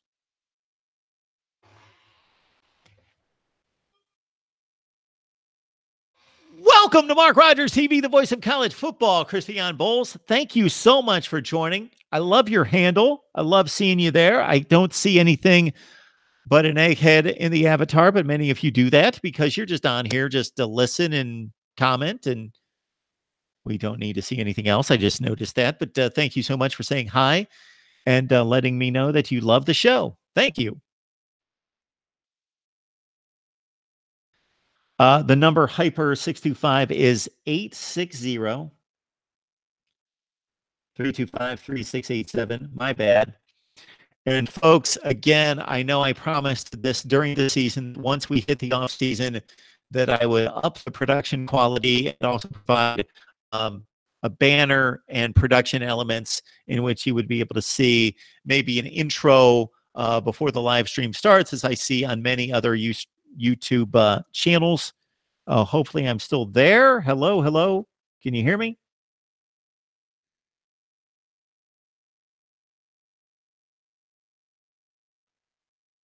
Am I still with everyone? Still got me?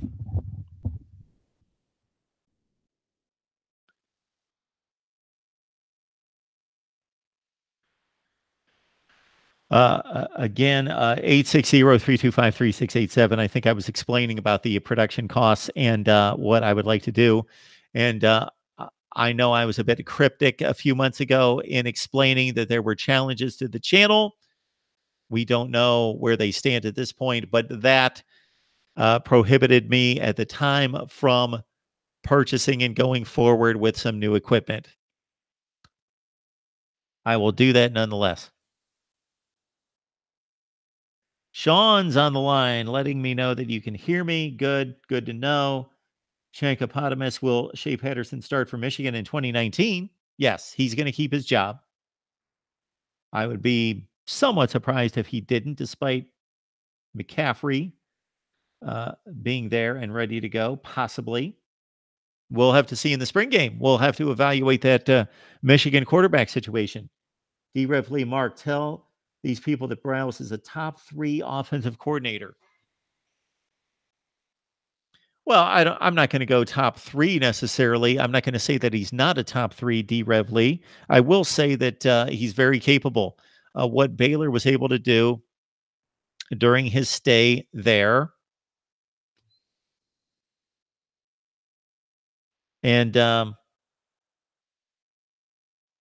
it's so when we evaluate the Florida State offense after this season, that's going to be telling. I don't think that James Blackman is a tremendous quarterback. I think that he's good, that he could be a quality ACC starting quarterback. I believe that he could be this season, with the quarterback losses in that conference, he's probably going to be the second or third best quarterback in the league, right?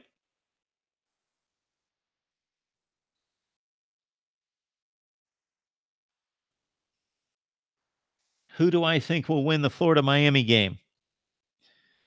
Okay, Florida has the advantage of having Dan Mullen there for a second season and having his approach, his schemes on offense and defense entrenched for 2 years, everybody being bought into the system for 2 years, as opposed to Manny Diaz as a first-time head coach, first of all, but secondly, first time to Miami as the head coach, trying to implement at least an offensive scheme that's different.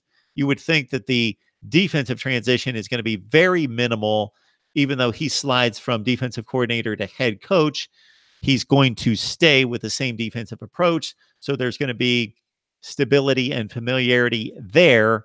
But on offense, game 1 against a quality defense with SEC athletes, Florida SEC athletes, is going to be a difficult task for Florida or for Miami.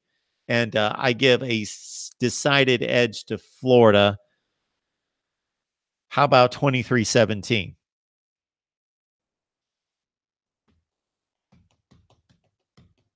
Is the ACC down more because of lack of talent or lack of quality coaching? Good question. Lamar Stevens, always good to see you, sir. Dabo Swinney is arguably the best coach in college football right now. Dave Doran is a decent coach who just got a 5-year extension despite going 20-28 in the ACC. I don't get it. He is 20-28 in the ACC, and I understand we can put the first year or two into context in which they were transitioning from the previous head coach, O'Brien. And it's taken him some time to get it going. But North Carolina State had Finley, Samuels, Hines, the defensive front to be better than they were last year and the year before, especially. And they just gave us nothing. So I'm not sold on Dave Doran. The coaches that I really like in the ACC are, of course, Dabo. Dave Clawson at Wake Forest has done an outstanding job. David Cutcliffe's an excellent coach. Bronco Mendenhall, who I ranked as the third best coach in the ACC, is doing a tremendous job at Virginia. We don't know about Manny Diaz. We don't know about Ken Satterfield at this level. Dino Babers is showing us something at Syracuse right now, but it's only one season, so it could be an aberration after going 4-8 and 4-8. Pat Narduzzi, I think, is a decent. I don't think that he's setting the world on fire or doing a great job at Pitt. He's doing all right. We'll have to see about Jeff Jenkins at Georgia Tech. So we've got new coaches at 4 places: Louisville, Georgia Tech.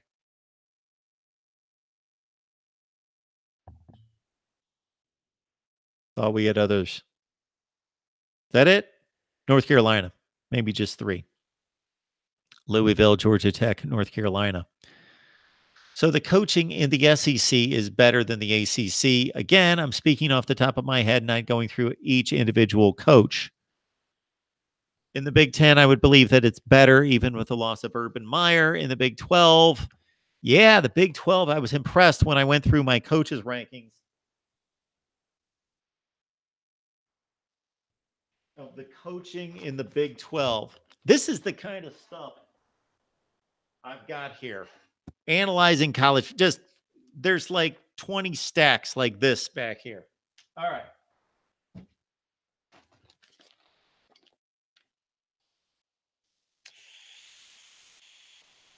see if I've got let's run through this. We got these ACC coaches here.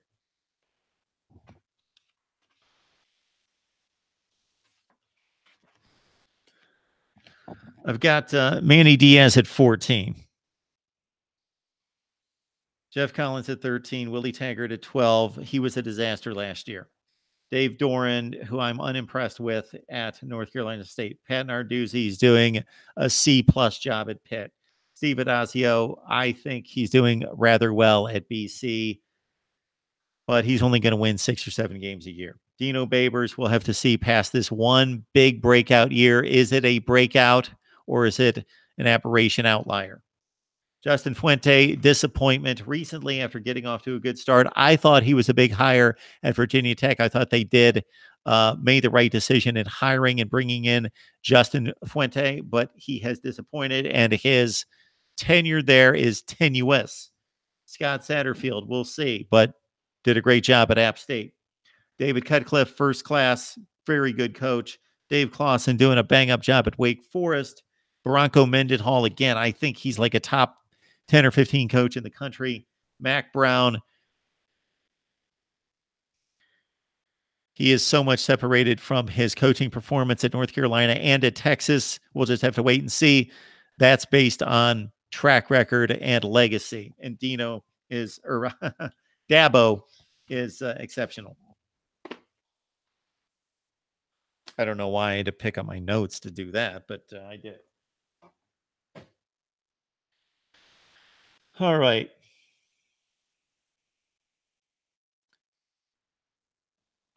Shankopotamus is impressed with Jeff Jenkins in his press conferences. King Millie. D-Rev Lee, we sure am about to find out now, aren't we? King Millie. Welcome to Mark Rogers TV, the voice of college football. It's great to have you, King Millie. Would love to know who you root for. It looks like it's Florida State. And how long you've been watching. Mark, is Mike Leach a real coaching guru?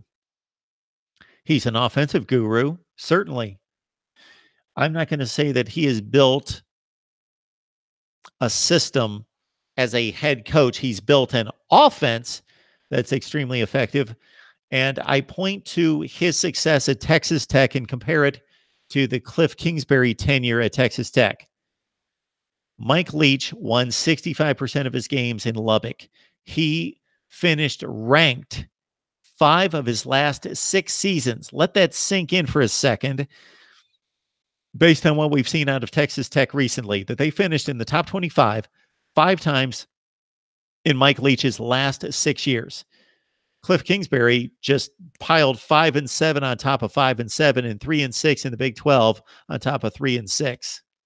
That's how good Mike Leach is. Then he goes to Washington State, and he turned a program that had been losing for the last 10 years into a winner that close to winning the Pac-12. Can't get by Washington. He's a guru. He's a very good football coach as a CEO and leader of a program, but he's not a guru. He's the guru status offensively, but not as a leader of the program. Urban Meyer, Nick Saban, Dabo Swinney, Joe Paterno, on down the line. D-Rev Lee, dude has made 2 mediocre programs relevant. His offenses are so good it makes up for lack of defense. Sure.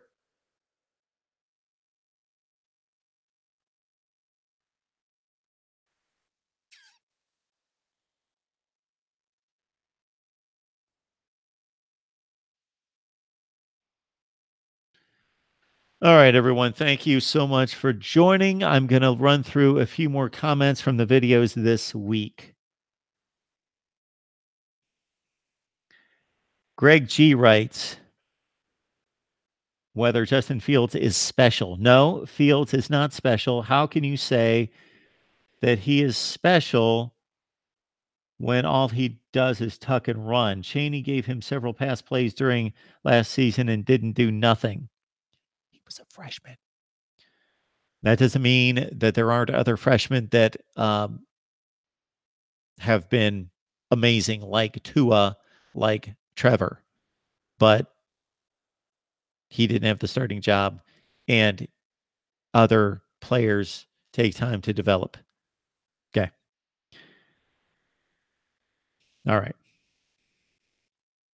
Doggy dog 93333333312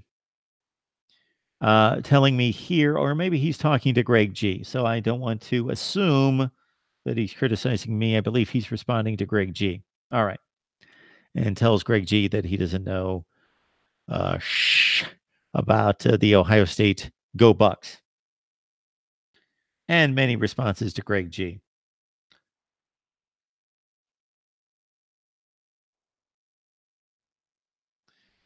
And George is all over the place. Tim Sanders, Bobby, meaning Durkins, puts on a show and is really hilarious. George, just too much to answer here. Barry Durham, Herman has done a great job at Texas.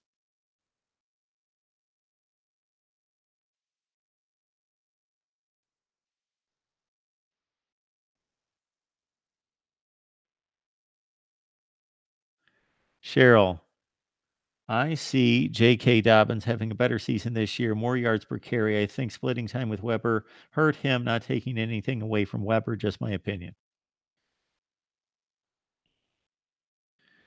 NCIS Fanatic 21. I think J.K. Dobbins had more to do with the offensive line more than anything else.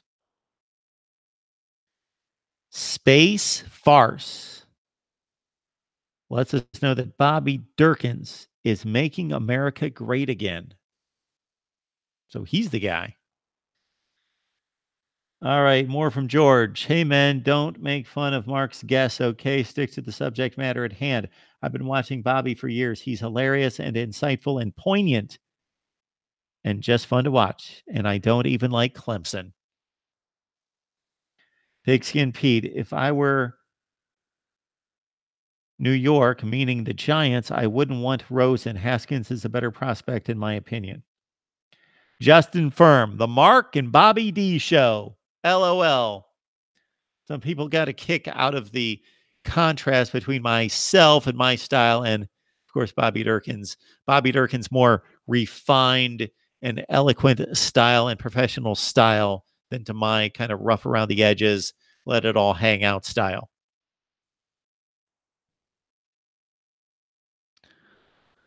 Hardwired to self-destruction. Sup, Gomer Pyle to Bobby Durkins. The crowing cock, Bobby the Goat.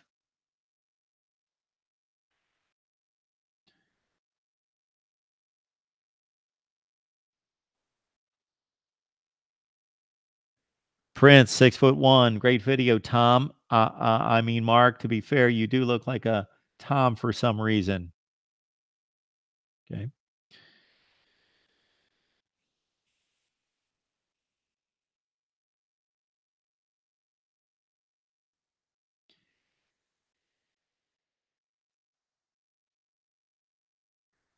Helmet vote from Maryland, MCD Sports 4.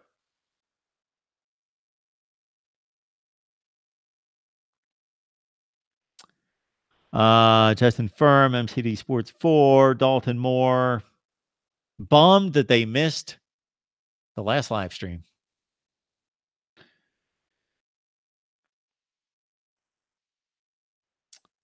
Any other good comments here? I don't believe so. Let's see what's going on with you folks.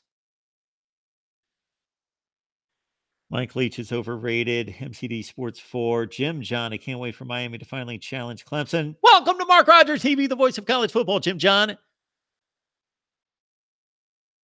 This is the first time I've seen you in the live chat. Welcome. We appreciate it.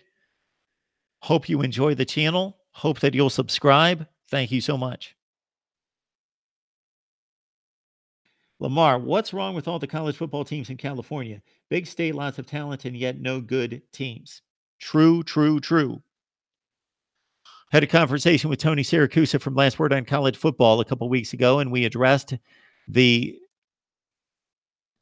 downturn at USC and UCLA, and we talked about that.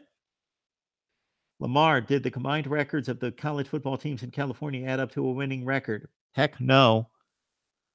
USC 5-7, UCLA 3-9. That's 10 and that's 10 and 7 and 9, 16. 10 and 16. Does that make sense? That's 13 games. 8 and 16. Add Cal at 7 and 5. That is 15 and 23. And then you add Stanford 15 and 23, 9 and 4. That's 24 and 27 for the 4 Power 5 teams in California.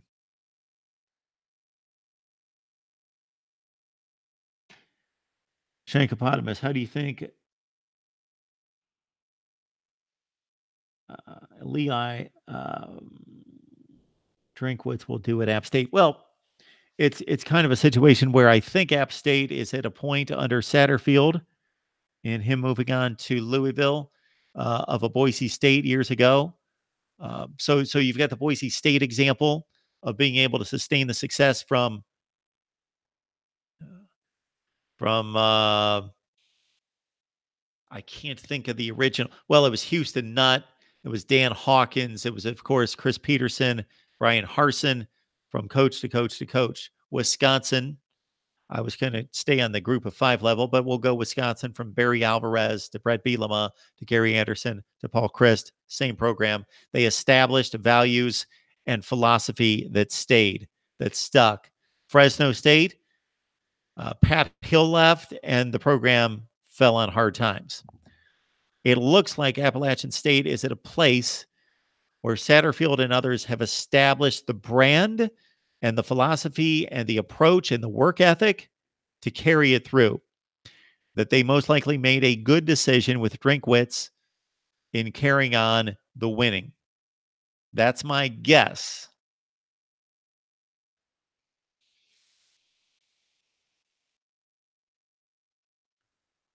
Dennis Wilson, Mark Rogers. Jim Harbaugh told me to tell you that the Ohio State Suckeyes Is S close to B? You just missed. Okay. Going down this year. Happy Thanksgiving. All right, everyone. Thank you so much for joining me tonight. Love the interaction on the live chat. Again, we will be back soon. At the very latest, my memory's amazing. I do remember things. Selective memory, of course. Shanktopotamus, I'll let you know that yes, I heard a talent on one of the major networks bragging about knowing all of the Super Bowl scores in Super Bowl history.